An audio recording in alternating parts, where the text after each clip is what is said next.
Alright mga kapuso, alamin naman natin ang sitwasyon sa isa ng Boracay. Nandun po ang ating kasamang si Kuya Lar. Kuya Lar.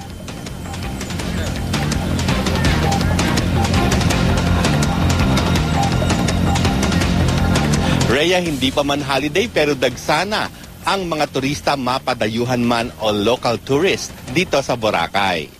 Puno ng turista ang bawat bangkang dumarating sa Boracay mula sa Katiklan. Pagdating sa isla, tila walang sandaling gustong sayangin ang mga bisita ng isla. Kanya-kanya na sila ng aktibidad tulad ng swimming at pag-i-enjoy sa iba't ibang adventure rides. Ang iba sa kanila, inaabot na ng dilim sa pagsuswimming dahil sa sobrang enjoy daw sila sa lugar. Karamihan ay pamilya ang mga bakasyonista. Ang Pilipinang si Maridel ay balikbayan mula sa Canada. Pinili niyang mag-birthday sa Boracay at sa pagdiriwang niya kasama niya ang kaibigang Canadian na si Roda. Nakapasyal na si Roda sa iba't ibang bansa pero pinilit ni Maridel na subukan naman ito ang Pilipinas.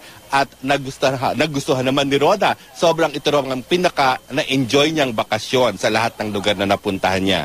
Ang Boracay naman handang-handa na sa pagdating ng libu-libong turista ngayong Semana Santa.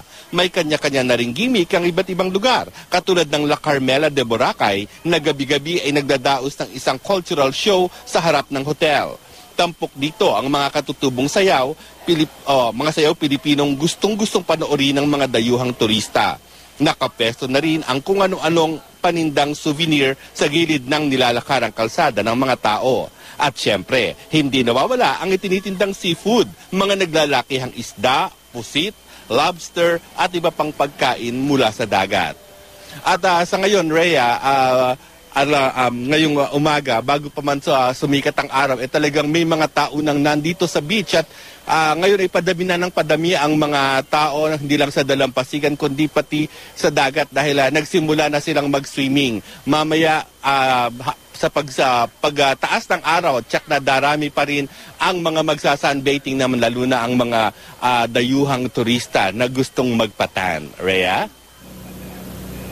Alright, maraming salamat, Lars Santiago.